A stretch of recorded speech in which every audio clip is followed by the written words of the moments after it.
Alright, Rich. We did no introductions. We just went right into the combo. Wait, how many cameras are running right now? It's 1, 2. You running 2? Alright, cool. Alright, shout out to everyone who's here in the room. This is actually a really cool setup. I'm not gonna lie. like I just want to record videos of being recorded. Like, nigga, do you see this, yo? This is in my dining room, nigga. Look, this shit crazy. But Rich, what got you started in grills? Because I'm like, we here, we might as well talk about it. Do you mind eating wings with your grilling? Was that awkward for you? Have you ever done that before? Like, ate food with the grilling? Yeah, man. Ate food, Okay, how many carats are we working with on this grill right now? 18. All my grills 18 carats. Oh, my grills are 18. I like 18 carats. I'm not there yet.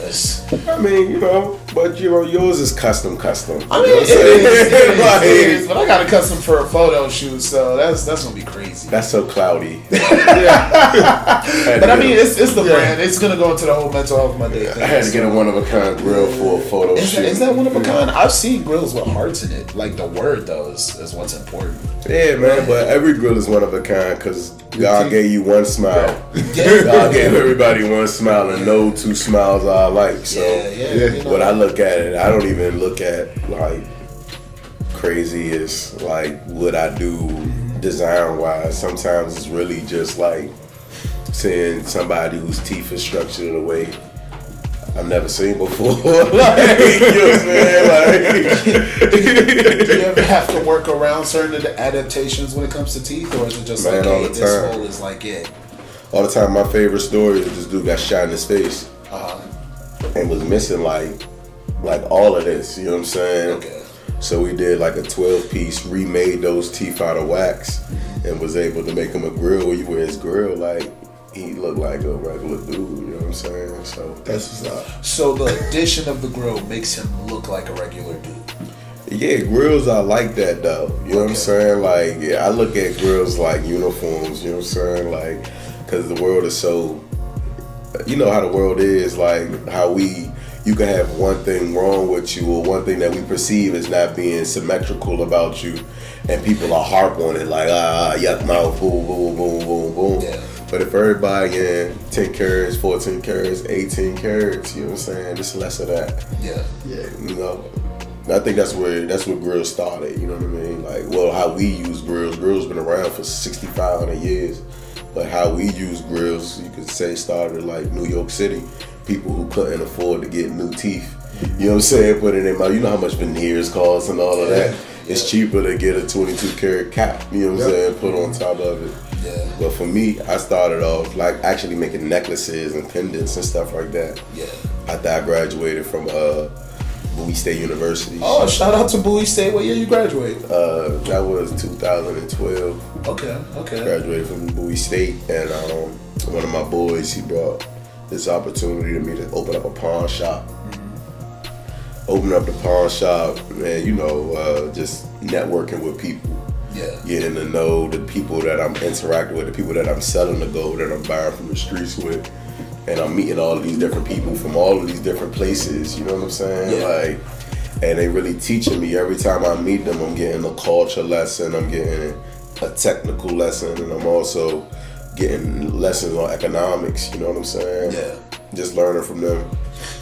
And I was taking this class at Towson University. I was getting my master's. Yeah. I was taking this class called The Jewish Understanding of the Human. Mm-hmm. So one of these Muslim guys that I used to sell gold to, he was one of my bigger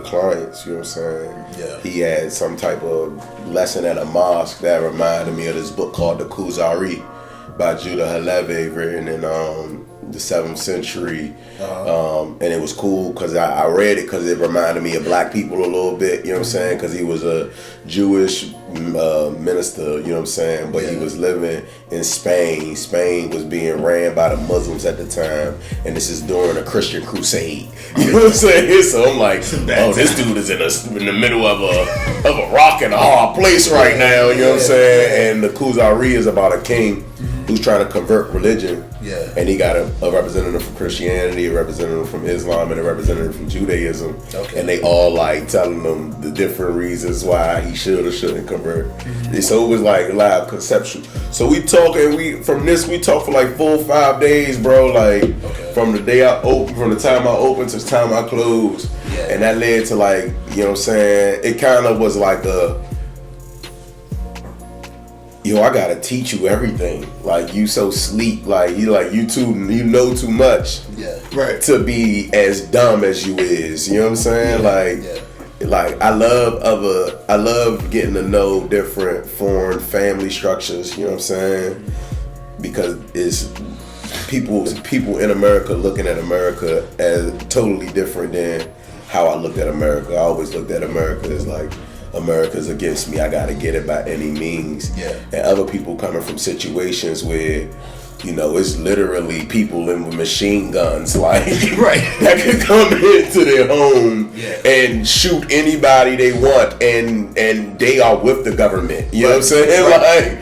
It's people living in those types of conditions, and they come into America like, yeah, I know America is against me, but America's a sweet for it. You know what I'm saying? Like we could really get it here. And it was that mentality. I didn't really get into grills until after I was still making necklaces, and I was making grills in Baltimore at the time. You know what I'm saying? At my pawn shops. Was that your first pawn shop? The one in Baltimore, the same one your friend offered you? Yeah, that was my first one. Then we ended up opening like 3 more. Do you remember what year that was? That was 2000. Like before I graduated from college, I was an entrepreneur. I would never look for a job. Like I had one job opportunity. It was the craziest thing in the world, and I think that was the reason why I didn't get any other job opportunities. You know what I'm saying? Because of the entity that wanted to hire me. But we ain't even gonna go there. But okay, all right, that's personal. Keep going. But you know what I'm saying? Yeah. But the fact that like I was already got started and I always was finding my groove. I opened Rich Grillz 3 years ago. Okay. You know what I'm saying? And that was like after. You know, I got my master's degree. I was a professor at Bowie State, and I wanted to really like do something like for the culture though, like because I was in fashion. You know what I'm saying? Did the fashion thing, did the design, styling people. You know what I mean? We had a brand called Boss Collection, B&US back in the day. Okay. You know what I'm saying? Like it was a lot of different things, but I'm like I done did like a mom and pop style of business, you know what I'm saying, running day to day, you know what I'm saying, employees, stuff like that. And I done like this new age millennial type business where you don't even gotta meet people, like, you know what I'm saying? You know what I'm saying? You call baller alert, like baller alert, post me to all these people I don't know, and then they like, hey, what's up? You know what I'm saying? You part of that? Huh? Yeah, Baller Alert call you up when it came to never. I wasn't saying like that. I was supposed to be like, no, you got a story that if that's the case. But everything is Super Bowl. I look at everything like the Super Bowl. How everybody be so pressed to play their commercial at the Super Bowl because they know they're gonna broadcast it to all these different people. That's all it is. That's how the world works. Like people, Instagram, no. You know what I'm saying? Like everything's working the same way. Keep telling me the story as you grab a wing right there, man. That's you. Go ahead. Oh man, hold on, wait. Is this the Old Bay, Memphis? Buffalo, man. Come on, bro. I want the Old Bay, Memphis. No, come on, man. You gotta try the Buffalo, though, man. Bro, we doing a good story, Come on, you got this, man. It's a good story still. It's just some chicken in your hand, bro. Hey, you take one too, yo. That's you, Tim. Oh, man. There you go, Tim. Don't bro, you could at least be an old Buffalo, Memphis, though, bro. No, we do Memphis later, man. Right now, it's the Buffalo, man. You gotta get started. How we got started? I had the Buffalo myself. But I ain't even tried this on camera yet, bro. It's cool, man. We I ain't even tried the Buffalo. I'm like, we respect them hot, right? You know what I'm saying? I mean, I'm Jamaican. That's fine. We come with the spices in our hand when we're born. Nah, this is set up. This is set up, Tim. This is set up. Quick disclaimer. He said, look, you gotta try these wings before we get on camera. Right. Then he switched the wings. Switched the flavor up. I don't know. I ain't never had the Buffaloes. This is like when you smell it. No, but I'm good. Are you sweating? I'm always sweating. I wake up with sweat next to me. Like, hey, what's up, girl? I'm gonna leave these open. It's actually not that bad. Their General Tso's chicken from Tall Boys is actually much spicier than this Buffalo. You guys will be fine.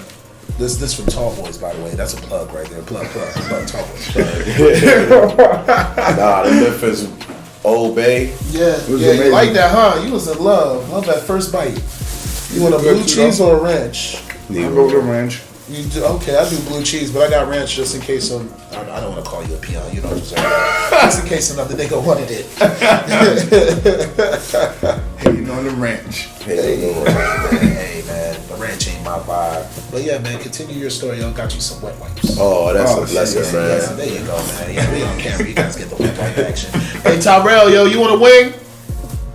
It's cool, yo. Just, you could walk over, yo. You know what dogs do when they're like, yo, you sure, bro? You fuck with me for real? What's this? That's the buffalo. Just stand to the. No, you don't like buffalo? You don't fuck with us for real, man. That shit nice, man. You switched it up, bro. Yeah, of course I did, man. You know I did it on camera, yo. Let's see paper towel right there, man. All right, man. Yeah. You enjoy that couch, bro. Anytime, Tom, bro. You just be in the background of all our episodes.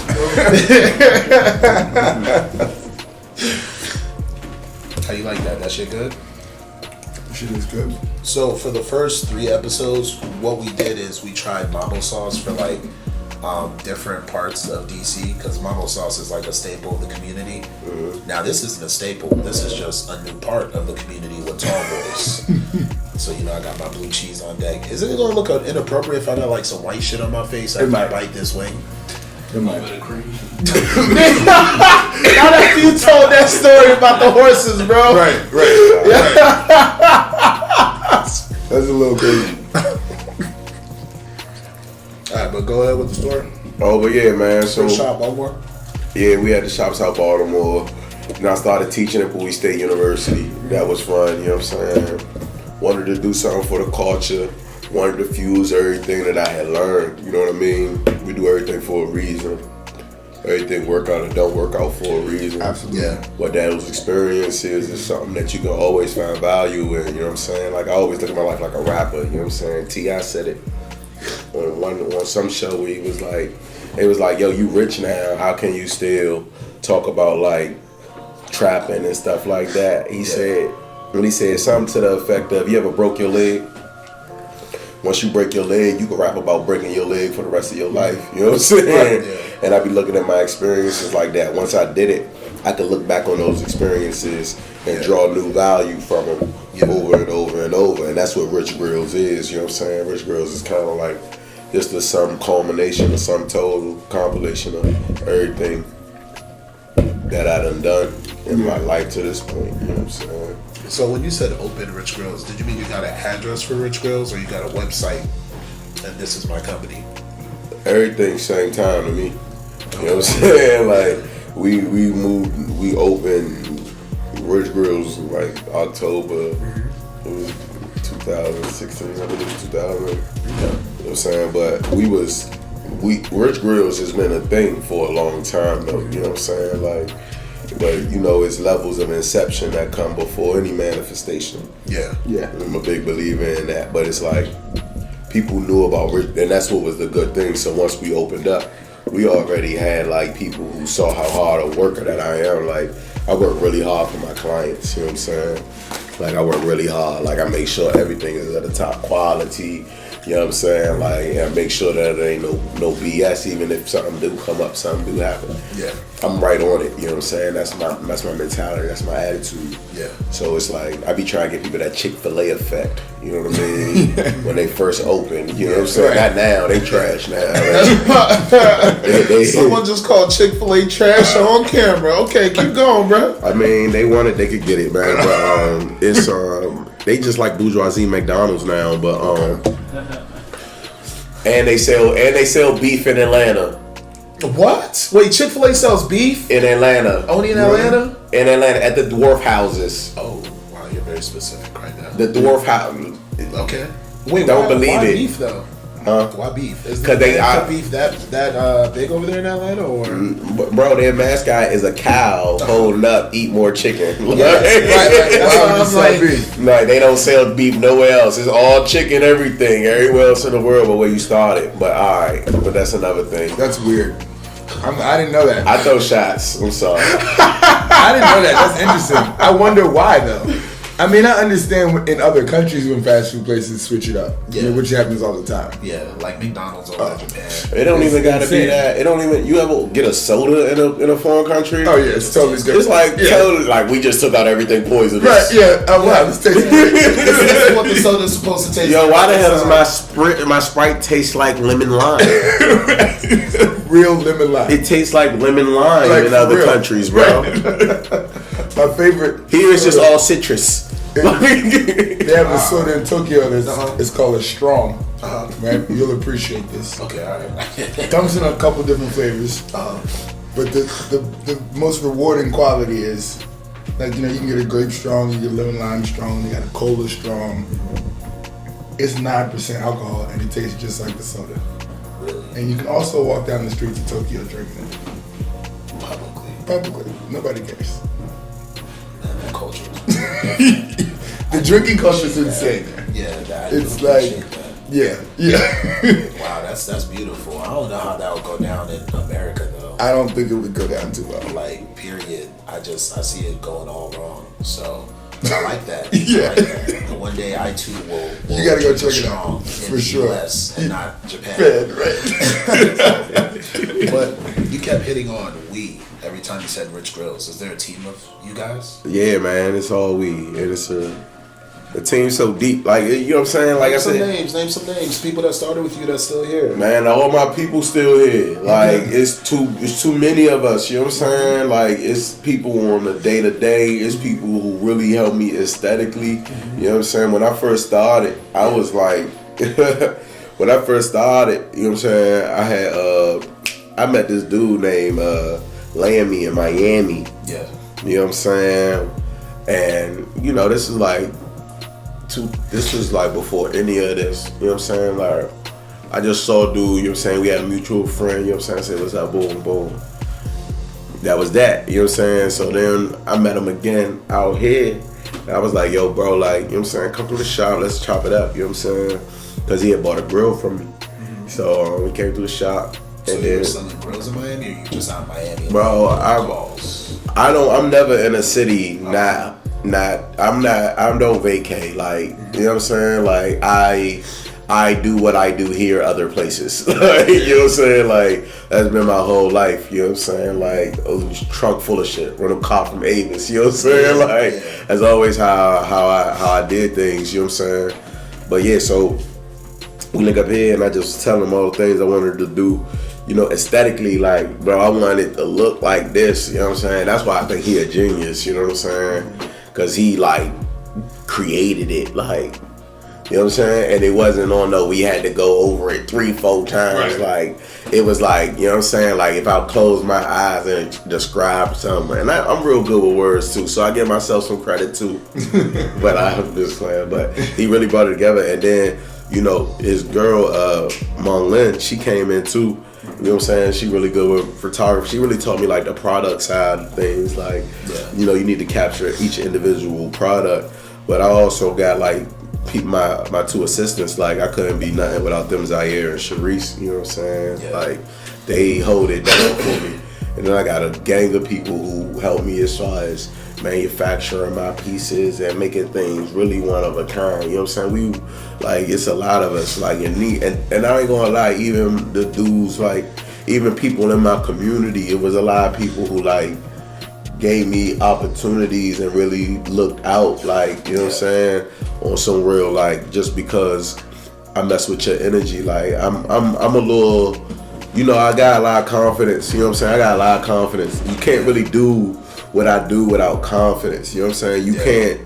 You can't cook up gold on a 900 Fahrenheit oven. You know what I'm saying? That could burn you the same temperature as molten lava. You know what I'm saying? Without confidence. You know what I'm saying? Like, you just can't. The two don't go hand in hand. But at the same time, all the ends to my means is for us. You know what I'm saying? You'll never hear me say, bro, like, it ain't never gonna be me. You know what I'm saying? It's always gonna be, how can we grow? Like, you know what I'm saying? Like, cause it don't matter what we selling, bro. Like, it really don't matter what we selling. Warren Buffett owns some of everything, bro. Like, you know what I'm saying? Like, that's how I'm thinking. Like, you know what I'm saying? Like, Grillz is cool.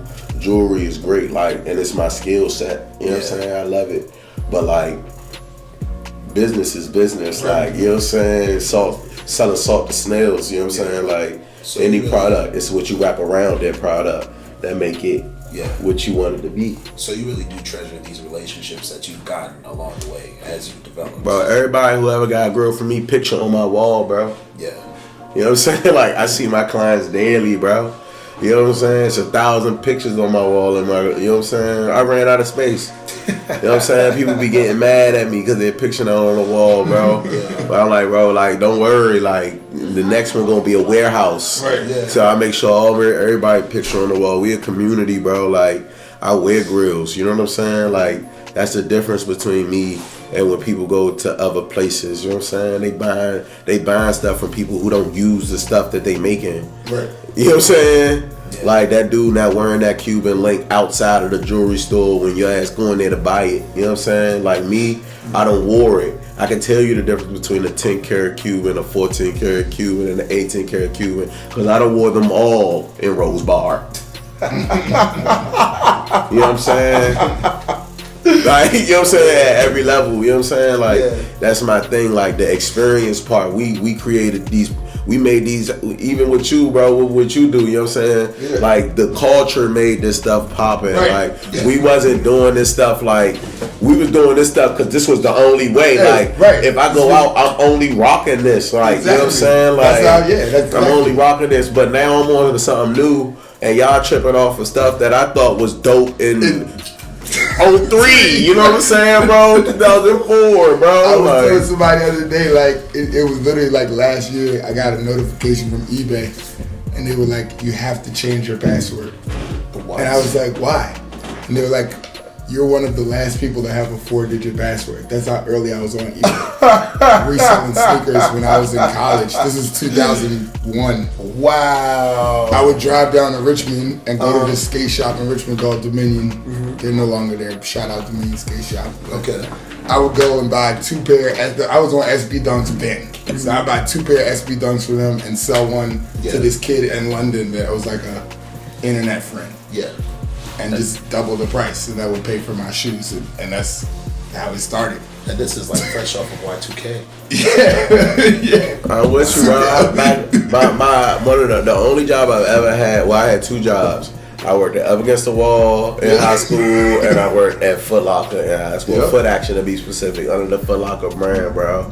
Like, so flipping shoes and stuff been going on since 2003, bro. You know what I'm saying? Like, but back then, it'd be something simple. I remember like a LeBron 4s came out, and only the white and blue ones came out in the West Coast. You know what I'm saying? Like, so people would want them. Like, this they accidentally shipped them to Pentagon City. Oh. So I bought all of them. Right. Why not? That's what I'm saying. So you bought on them, and you basically had like a grip on the whole market from that point forward. On the whole market. The last pair, I gave the last pair to my bro. I can't even think of my bro name. Bro, you know what I'm talking about. He used to work at. He used to run all the finish lines and all of that. Hey Tyrell, who you speaking on? Dude who used to run all the finish lines. No, I can't think of his name right now. But it's my man, bro. He wear glasses. That was a good try, though. Dang, bro. But I had like a couple pairs left. You know what I'm saying? Yeah. And I gave him the last pair. I said, bro, take these, bro, because you solid. You know what I'm saying? Because you're solid. How much do you think that would have gone for if you would have sold it instead of giving it away? Bro, at that time. I don't know, bro. You could go back to my college record. You used to walk in my dorm rooms, and I had a wall. What dorm? I stayed in all the dorms. Like, I stayed in every dorm. I stayed in the all-girls dorm at Bowie State University. No cap. Wait. You was in the all in the summertime. Bro. Okay, the summer's different, though. The summer, they move different. Okay. The summer, they move different. No, I'm just saying. I went to Catholic. In the summer, it was different. Bro, HBCU is very different. Yeah, I went to Howard, so I was just saying. Oh, wow. This is a great table. This is a great table to sit at right now. He's right when he said, You see a little, you move a little different, it was wild. You were a little different, bro. But you know what I'm saying? Yeah. Back then I had the shoes, but I woke up. I ain't gonna lie, bro. I really got into my Hotep phase, bro. And it was like I was started reading Marcus Garvey, and I started looking at all of this money I was giving away. Yeah. And bro, I could call my mother right now, bro. Like, cause as many shoes I had at my dorm. Like we lived in a very small apartment back then. You know what I'm saying? I was in college at the time, but we had like a little foyer. That foyer was like 5 rows deep of my sneakers. I called my mother and I told her take every homeless block in DC and drop 10 pairs off. Okay. She gave away like 170 something shoes, bro. Yeah. Like no way I could make this up, bro. Like I know I gave away at least 200. You know what I'm saying? Like right now value, at least 200,000, bro. Like I think I had blazers from Tokyo, the black and gold Jones, bro. Like them Jones right now, you could get 3,500 a piece of them, bro. Like no, I think about shit that I saw a long time ago, and I'm like, damn.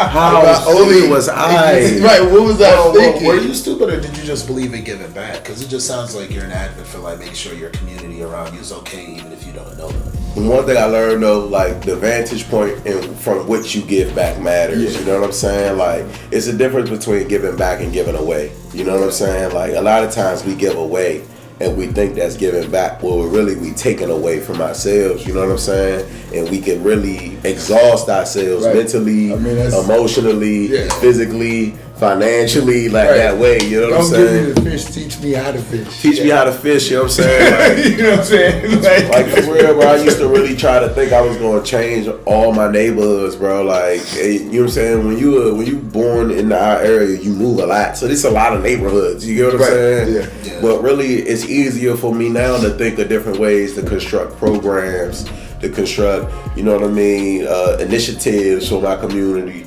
and put some money behind it. And then put my knowledge base and education in it, you know what I'm saying, make it come from my paradigm, and also finance it so that it's not adulterated by anybody's economic interest at the same time, and affect my community in that way, you know what I'm saying? Like that's really been like where my mind been at, like what can I do on a systematic level that's going to grow, as it's going to impact change, but it's going to impact change in the way of a seed that just grows towards the sun. So the brighter I shine, the more those things, the more those seeds grow. I'm the sun to what I create.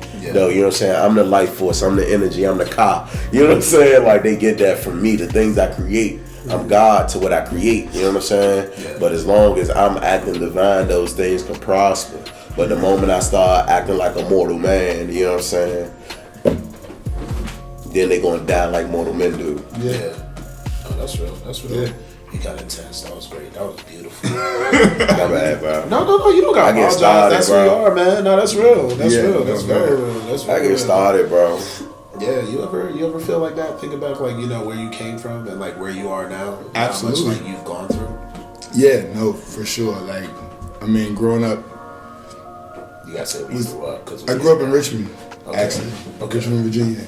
I moved to DC in 2000, but growing up in Richmond was like weird. And I was thinking about this earlier when I was thinking about coming over here. I was like, I just always thought about like where the love for the like streetwear culture came from. Yeah. And I was like, I just remember being around my cousins who were very into the street at the time. You know, I say it like that. You know what I mean? Interpret it as you may. But, you know, and I was a young kid around them, and they had a lot of things that were, you know, that were hot then, you know, and that was, we talking late 80s, early 90s, like Nautica, Polo. Yeah.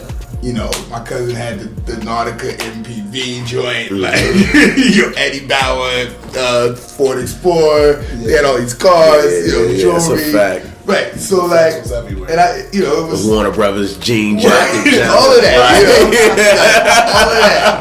all the iceberg shit after that, you know, like. So all of that was always around me, and I was always trying to, because that's what I looked up to. I'm an only child too, so I didn't have like a brother or a sister even to look up. You know what I mean? My dad, of course, but you don't look up to your parents the same way you do like somebody that's close to your age that you think is like super cool. Yeah. So that was always a thing for me, and even knowing they weren't maybe doing the right thing to get those things, I always still aspired to have those things, you know? Yeah, because if you get it, you get it. That's all that matters. Right, and that's why now, you know, like I collect a lot of 90s vintage streetwear stuff alongside like the Supreme stuff too. Yeah. And that's where that comes from, I know. It's just a desire to have all those, like I love like bootleg BART shirts. I have a bunch of bootleg Gucci stuff, even though all that shit is going on. Like,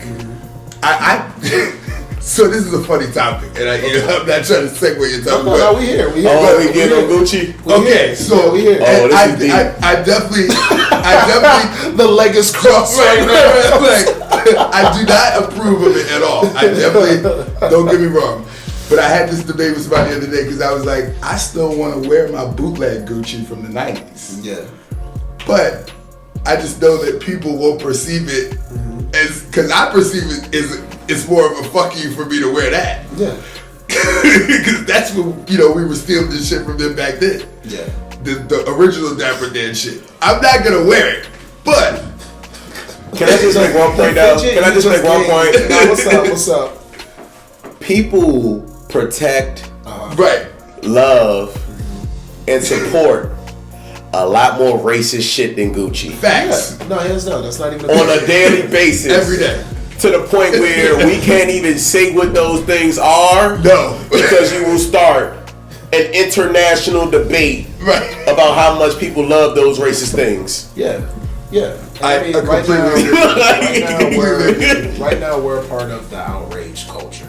Yeah. Where like if we're outraged, we then cancel you, and like if you do one thing, this is what you are. At the end of the day, if Gucci is racist, these niggas racist. Niggas still bought it, niggas still gonna keep it, niggas still gonna keep it fresh, no one's giving it away, they still gonna be cooling with it. Just cause I made this purchase 5 years ago, that nigga was racist way before the purchases.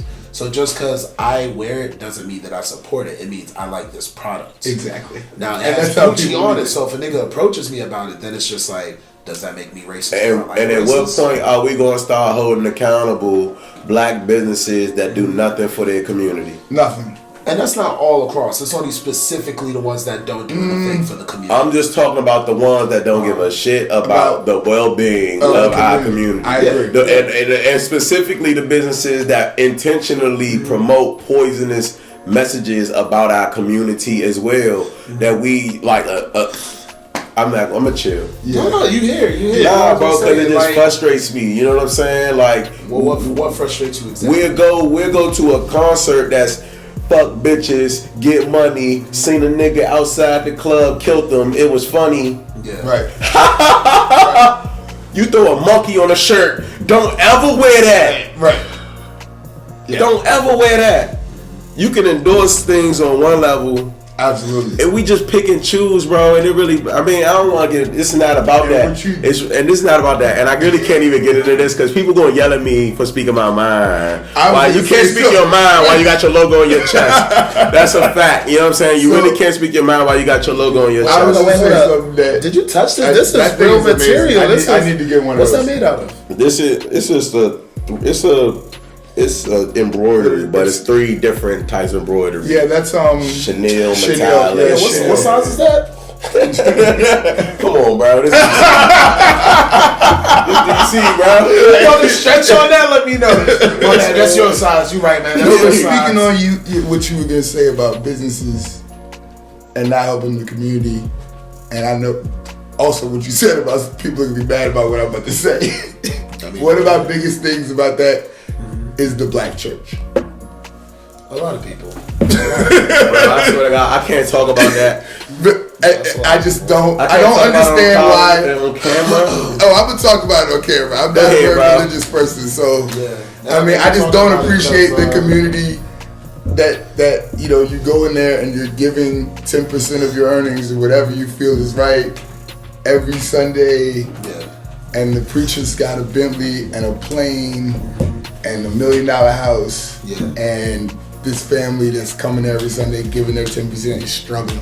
Yeah. And you know, I'm not asking them to give them anything, but you can help him set a business up. Yeah. You can help him set up a corner store in his neighborhood. You can teach him how to fish. You can teach him how to fish. Yeah. But you don't do none of that. You just want him to come there every Sunday and listen to you talk. And then if you do want to teach him, he has to pay you for you. Right. And I just don't think that's right. Yeah. So I'm gonna say it. But I'm pretty sure that made me think about that. I'm pretty sure every single person in this room could be a very similar situation. I feel strongly about it. But I want to preface what I'm going to say, because, like, you know what I mean? Like, God is a real thing. Oh, absolutely. I'm not. Like, God is so real, bro. Like, God is so real, and God is so dear to me. You know what I mean? Like, God, the idea, the concept, the manifestation, the existence of God is supreme. And I learned that existence of God through Christianity. Like, I learned what God, this all-powerful being, was through Christianity, so I'm never going to discount it. But as I get older, I'm starting learning that how you learn something isn't as important as what you learn. You know what I'm saying? Like, it's taken me 10 years to learn lessons that I got friends from other places who just they was raised with those lessons. Like, you know what I'm saying? Like, even thinking about saving money. Like, you know what I'm saying? Like, it's things about saving money that I'm just now learning. Like, I done saved a lot more money than my friends, but, like, bro, when I think about money, oh my God. Right. I should be like rich. You know what I'm saying? Like, not just rich. I should be rich. You know what I'm saying? But I've just wasted so much. You can make $3 million, but if you spend 3.5, bro, you still where you at with it? You know what I'm saying? Like, and we give away the 3.5. Yep. So you can spend 3.5, but if you spend 3.5 on things that you still have ownership on, then that 3 million you made still exists next year. Yes. You get what I'm saying? Versus spending that 3 million on this thing and that thing and that or thing and that racist thing. Or whatever. You know what I'm saying? You know what I mean? That's facts, you just want to bring it back. All right, cool. We That's facts, bro. That's cool. That's facts, bro. What it's gonna say? But with this whole God situation, bro, like, yeah, we gotta understand that Jesus came on a slave ship, bro. Yeah, he came on Africa in a slave ship, bro. And no offense to nobody in their personal beliefs. You know what I'm saying? I don't care what religion you believe in. They came on a slave ship of some variation. You know what I'm saying? If you are of African descent, I'm sorry. Yeah. It's a fact. There is over 2,000 languages in Africa. None of them have a word for religion. Right. Their belief system is connected to their ancestors and the people that they are. If you are from the Imka people, you are Imka. Right. If you are from the Yoruba people, you are Yoruba. Now, people might, you know what I'm saying? People might take on other religious faiths as they live their lives, but it just doesn't exist in your. So you are naturally a religious person. You know what I'm saying? Right. Religion is in your everyday life. Religion is in the things we make. We don't go to. Religion is not something we do on Saturdays and Sundays. You know what I'm saying? What I really did was took the tenets I learned in Christianity and I applied them to everything I got in my life, bro. Like, you know what I'm saying? Like. Well, that's what it's supposed to be interpreted. But when you start interpreting it as a way to get into heaven or not, and you start looking at other people like, oh man, you ain't gonna make it. And then it's wrong, bro. We take it a step further. You're not gonna make it. This person in their mind is like, now I need to do everything I can in my power to make that person think I'm gonna make it. Right. And with that thought, I'll make it into heaven. Right. And like thoughts like that lead people to death. Absolutely. Because they work themselves to death. They no longer take care of their families. They stop paying attention to the ones who matter. They think about because at the end of the day, God is always going to be there. That doesn't change. But you do have to be careful of the people who use religion as a tool and not what it's actually set up for in terms of taking care of the community around it. Mm-hmm.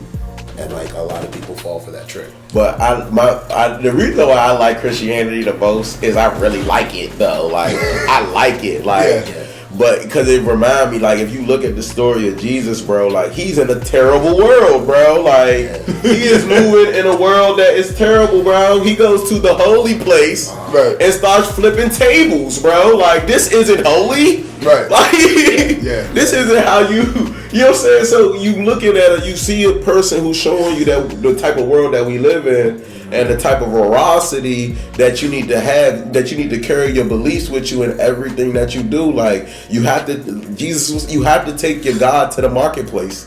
You know what I'm saying? Like, I really believe in that. That's why if you shop with me, you feel like you at home. You know what I'm saying? Because God is here too. Like, you know what I'm saying? And I'm not going to do something that I don't want God to see, bro. Like, and I know that I don't, you know what I'm saying? People don't ever expect, but it's always that deep to me. Like, you know what I'm saying? Like, it's always that deep to me. It's God in me, it's God in you, and it's God around us. So therefore, the arena and the game has been set. It is divine. Like, that's the only exchange we can have. You know what I'm saying? But at the same time, I'm a son of Africa. You know what I'm saying? I believe in the Maya. I believe in justice, balance, order, righteousness, reciprocity. You know what I'm saying? I believe in that. But I also believe that there's people out here for chaos and disruption. You know, if you're trying to disrupt our balance, if you're trying to be chaotic, if you're trying to destroy something that we built, then the exchange can be different. Then it's divine force. You know what I'm saying? Like, that's how it's gotta be, bro. Like, and I love everybody. Like, I love everybody, even the people who was spreading poisonous message. I still love you, but one day you gonna wake up and it's gonna be like T.I. Like, T.I., you heard T.I. last albums, bro? Fire. Fire, bro. But you're not gonna hear them though. They're not gonna promote them Jones. Cause T.I.'s like, look, black people, we need to come together. Now. Like now. Like, you know what I'm saying? We talk about trap, you know what I'm saying? We talking about the king, we talk about the king of the South, you know what I'm saying? That's just my thing, bro. Like, I want to do that from the beginning, though. Like, I don't want it to be a revelation I had. You know what I'm saying? I want it to be from the, and I might get ratchet. That's fine. That's who you are. You just see your element. That's all that means. Yeah. And I'm always going to be laced. Like, even if they racist, man, like, I just consider myself a king, bro. I'm a king, bro. I just think you, like you said, you like what you like, and it's not about the big name. You like that particular product, that particular piece, and you shouldn't be judged for that. You can't control that man's thoughts or his beliefs, you know.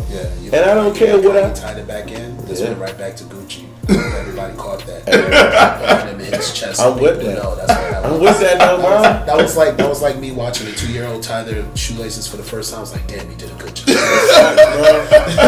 That's that podcast experience. That's all that podcast experience. So you gonna plug your podcast? Yes. I'm a co-host of another podcast. Every Saturday mornings at 11 a.m. Only one image, the number one. You can check us out on YouTube. We do it at Listen Vision, so you can go through their website as well. But check it out. We talk about topics, current events.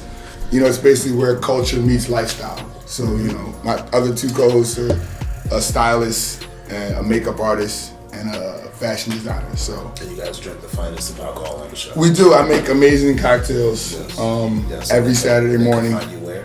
Yeah, and you can find me making cocktails at Marvin at 2007 14th Street Northwest, basically at 14th and U, and at the Pitch on Wednesdays, which is at 4015 Georgia Avenue. That's a great plug. Yeah. All right, guys, we're gonna take a halftime break right now. Let's the halftime break. Do I clap after the break? I usually supposed to start to clap, but like we started the convo and then I realized everybody was recording. So I was like, oh, I guess we started, so we're here. So now like, yeah, it's a good time for a break. I hope you guys enjoyed that convo. Yeah. Because I was not ready for any of that info. I thought, wow, this is great. I don't know if you saw me on camera. I was like, this shit is so great right now. On the next one, we'll eat more wings. There'll be Obey wings on the next one. I know you guys are waiting. You guys are quiet. You're like, hey man, that Obey.